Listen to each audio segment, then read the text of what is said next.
जिस मंदिर का पुनरुत्थान कुछ विहार वंश ने किया था, उसी माता ने उन्हें ऐसा शाप दिया कि जिस वंश ने मंदिर को फिर से खड़ा किया, उसी वंश को मंदिर का दर्शन भी नसीब न हो। क्यों हुआ ऐसा? आइए जानते हैं इस रहस्य को।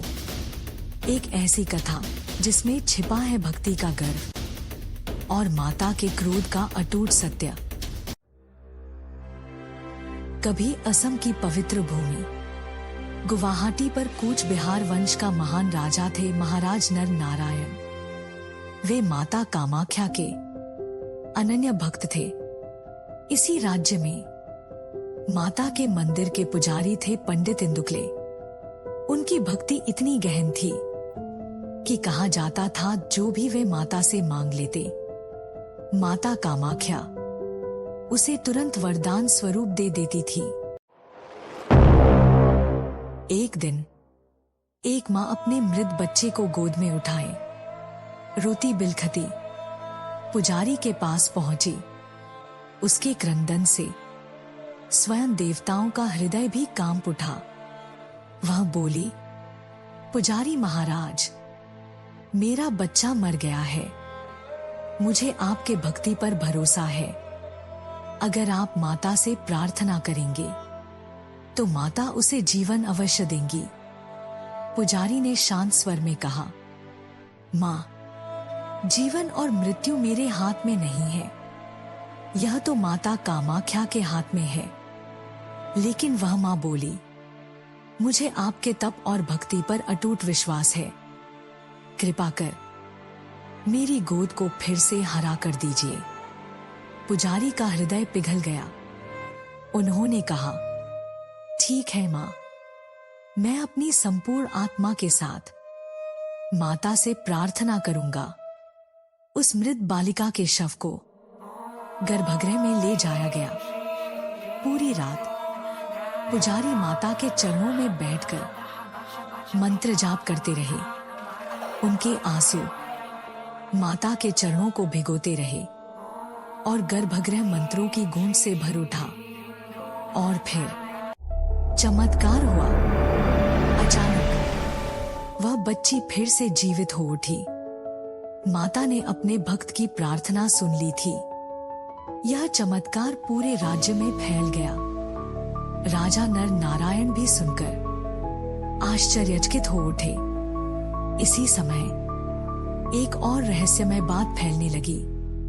कहा जाने लगा कि जब संध्या आरती के बाद पुजारी अकेले मंत्र जाप करते तो माता कामाख्या रूप में प्रकट होकर नृत्य करती।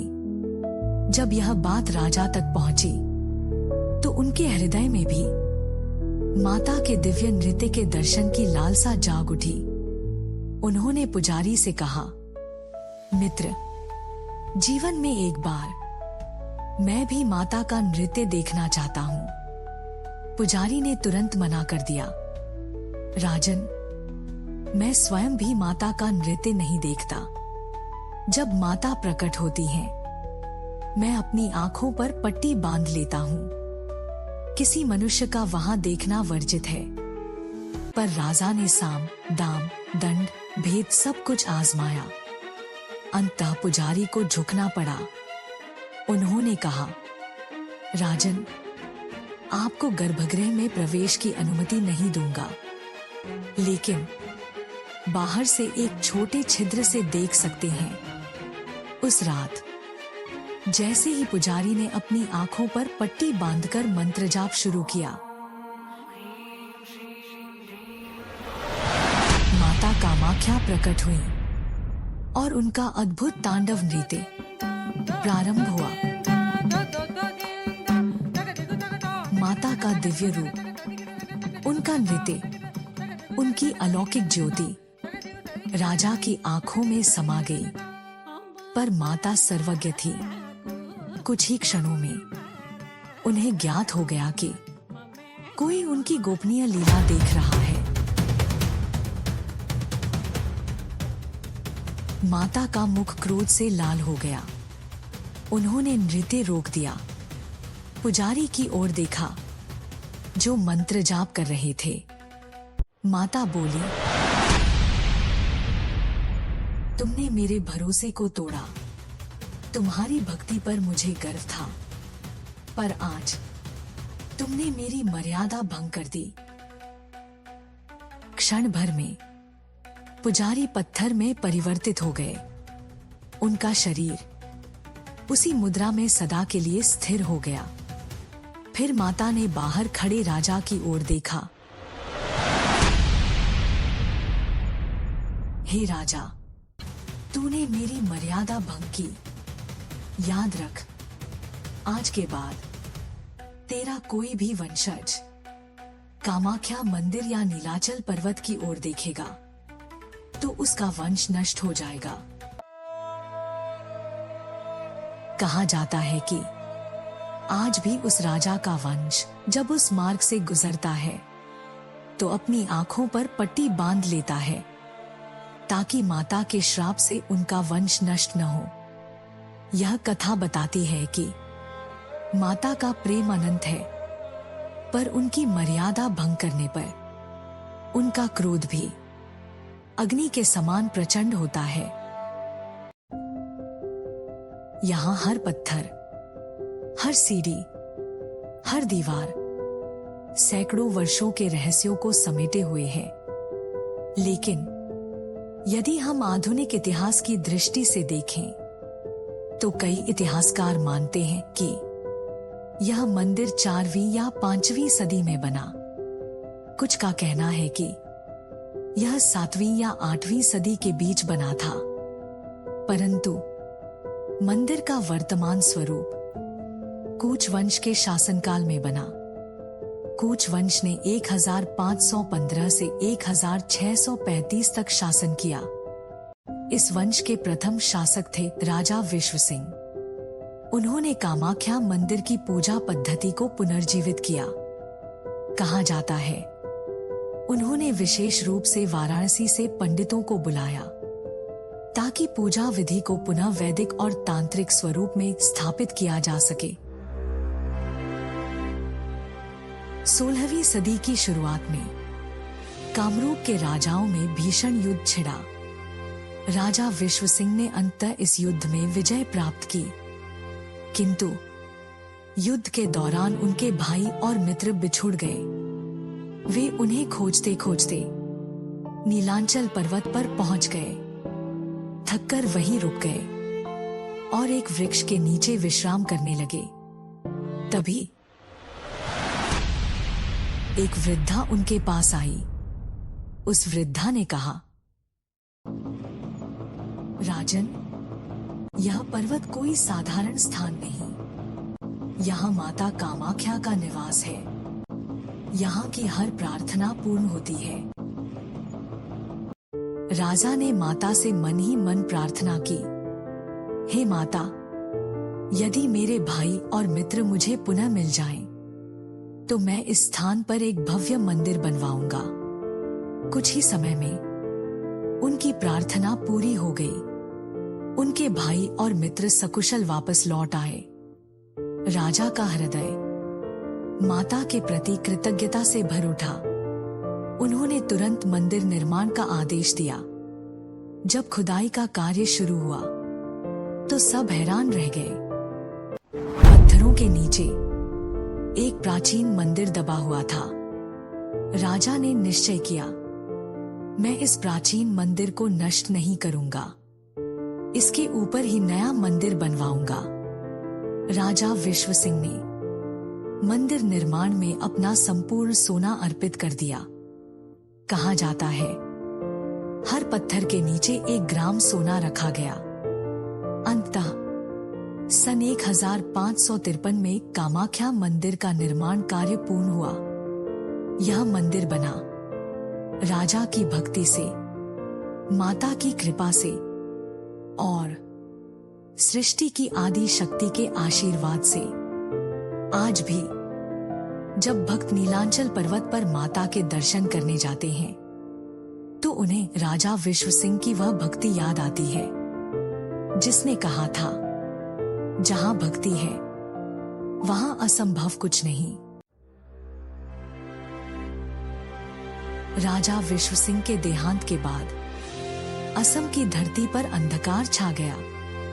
बंगाल से मुस्लिम सेनापति काला पहाड़ ने आक्रमण किया। वह हिंदू मंदिरों का विनाशक था। उसने माता कामाख्या के इस पवित्र मंदिर को पूर्णतः ध्वस्त कर दिया। लेकिन भक्ति को मिटाना आसान नहीं। मंदिर टूट सकता है, पर भक्तों का विश्वास अडिग रहता है।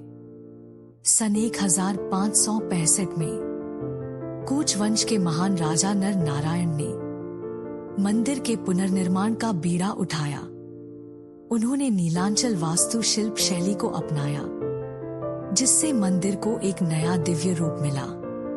17वीं सदी में भी अहोम राजाओं ने इस मंदिर के विकास और संरक्षण में सहयोग दिया। उनकी सहायता से मंदिर का स्वरूप और भी भव्य बनता गया। परंतु सन 1897 में एक भयानक भूकंप आया। धरती कांप उठी। माता का मंदिर भी इस आपदा से अछूता न रहा। मंदिर की दीवारें दरक गईं। भक्तों का हृदय कांप उठा। किंतु एक बार फिर कूच बिहार वंश के राजाओं ने मंदिर के पुनर्निर्माण का कार्य शुरू किया। उन्होंने माता कामाख्या की सेवा को ही अपने जीवन का परम उद्देश्य मान लिया।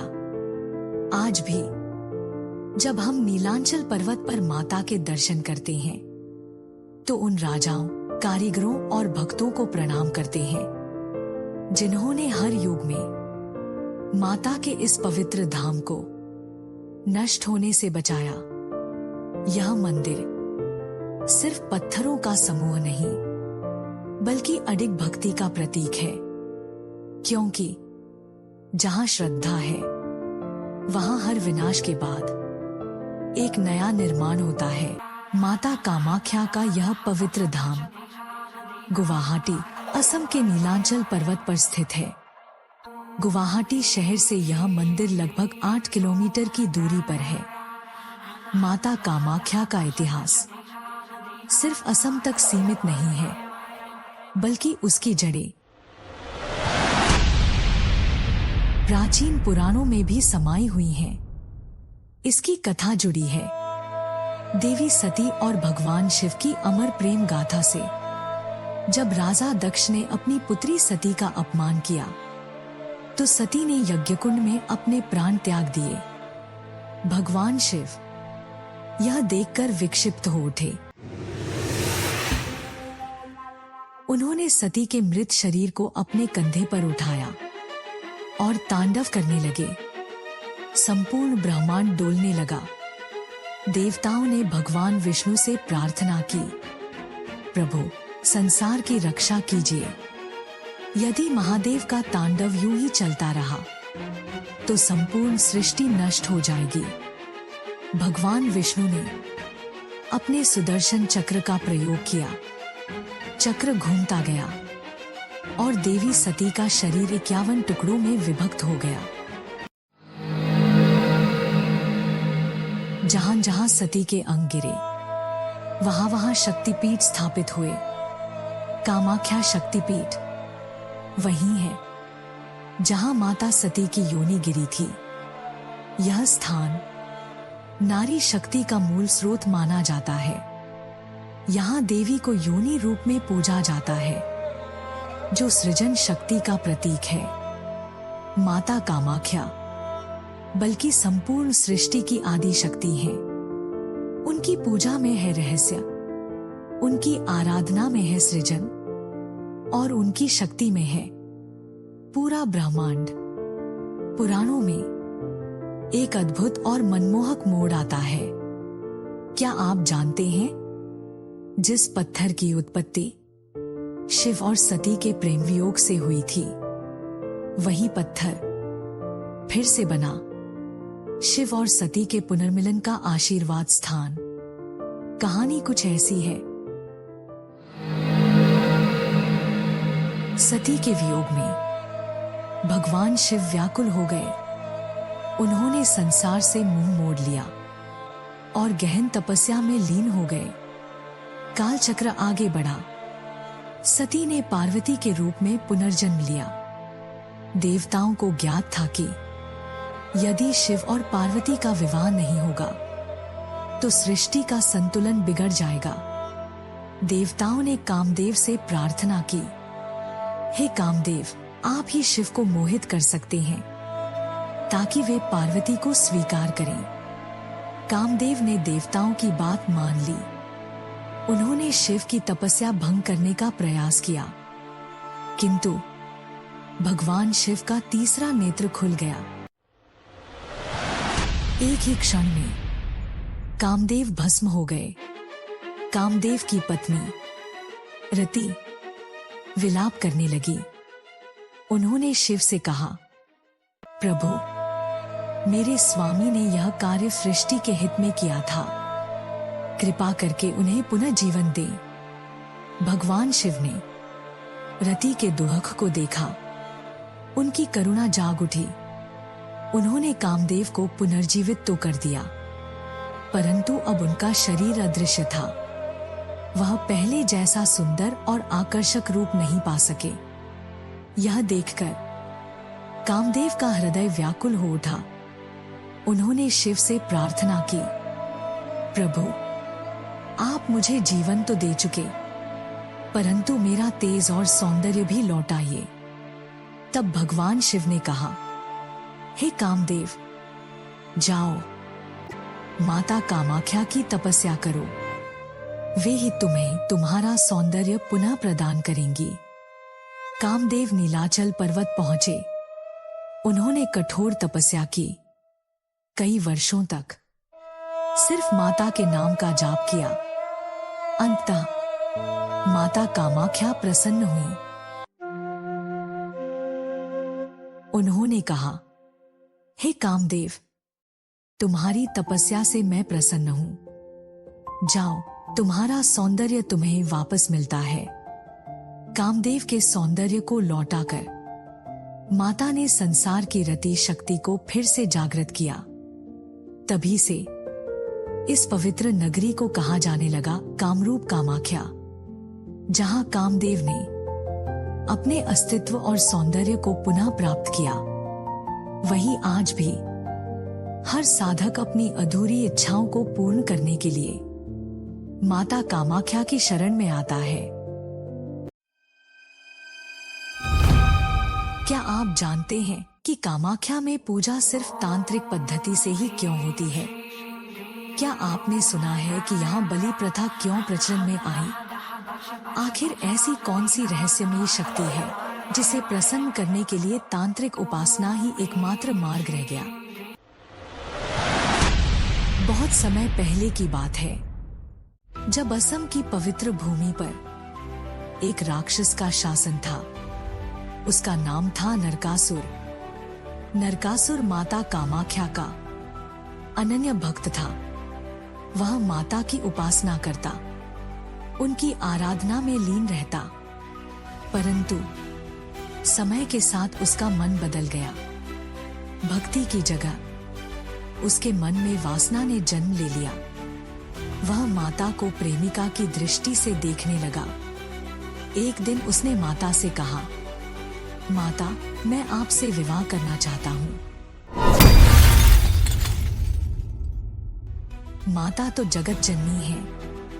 वे आधी शक्ति हैं, आधी अग्नि, स्वयं भगवान शिव की अर्धांगिनी। माता ने बिना क्रोध के बड़ी ही चतुराई से उत्तर दिया। उन्होंने कहा, यदि तुम सच में मुझसे विवाह करना चाहते हो तो एक शर्त है।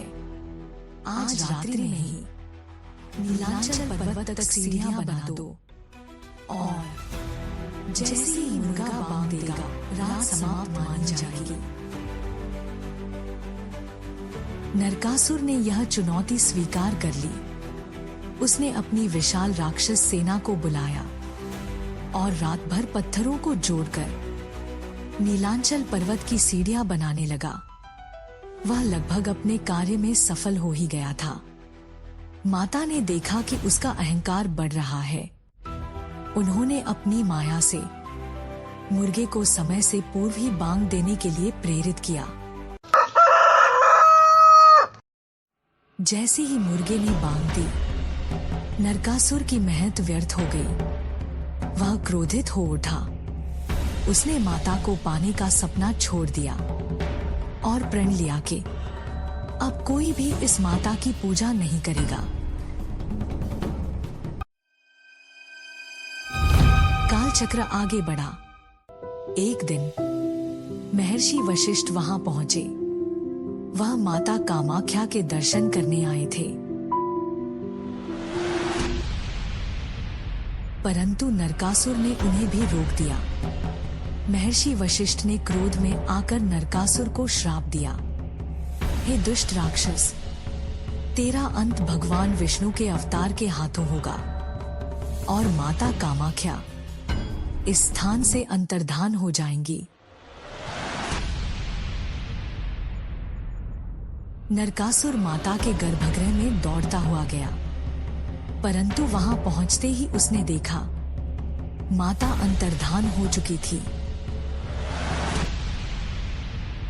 कुछ समय बाद भगवान विष्णु ने अपने कृष्ण अवतार में नरकासुर का वध कर दिया। राक्षस मर चुका था, पर माता का स्थान सूना हो गया था। तब भक्तों ने महर्षि वशिष्ठ से प्रार्थना की, ऋषिवर, यह सब आपके श्राप से हुआ। कृपा कर माता को फिर से प्रकट कराइए। महर्षि वशिष्ठ ने कहा, यह श्राप का परिणाम था, परंतु मैं एक उपाय बताऊंगा। अब माता की पूजा केवल वामाचार पद्धति से होगी, तभी वे प्रसन्न होंगी।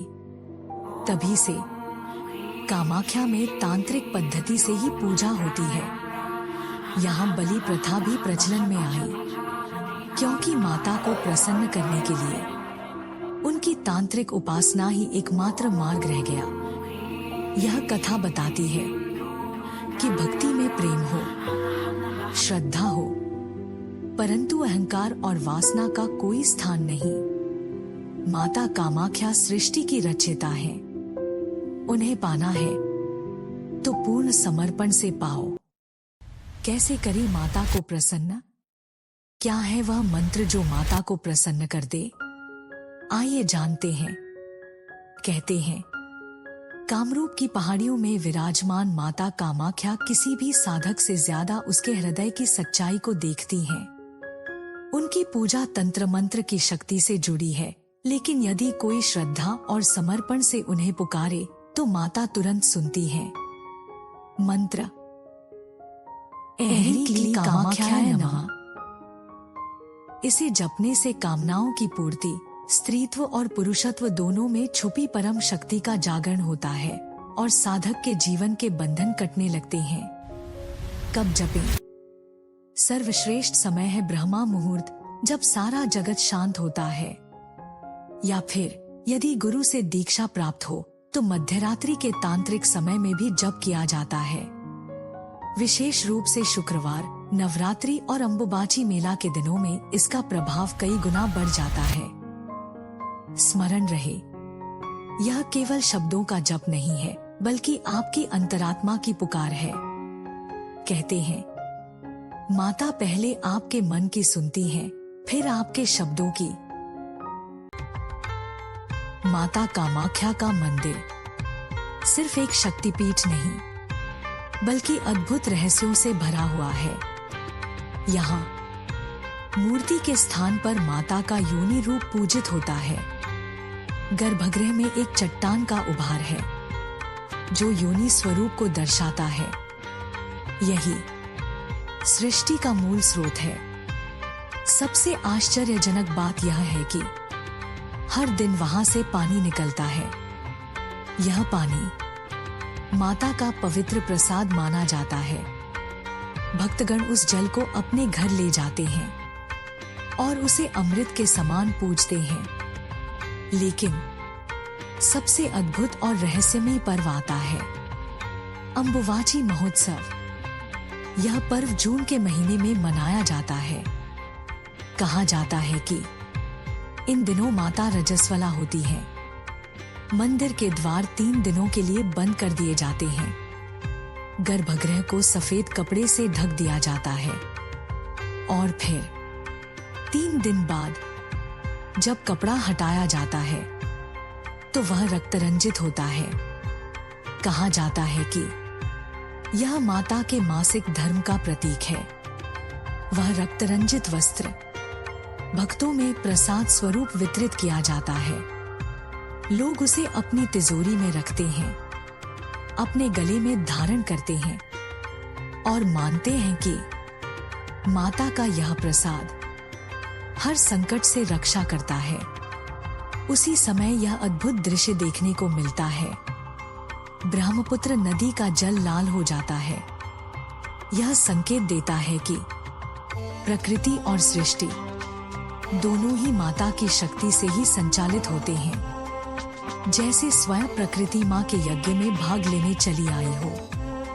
यह लालिमा कोई साधारण रंग नहीं, बल्कि चेतना की शुद्ध अग्नि है, जो घोषणा करती है कि सृष्टि की प्रत्येक गति, प्रत्येक स्पंदन, मात्रा और ऊर्जा माँ की असीम शक्ति से ही प्रेरित है। यह पर्व हमें सिखाता है कि नारी का रजस्वला होना अशुद्धि नहीं, बल्कि सृजन की शक्ति है। माता स्वयं हमें यह दिव्य संदेश देती है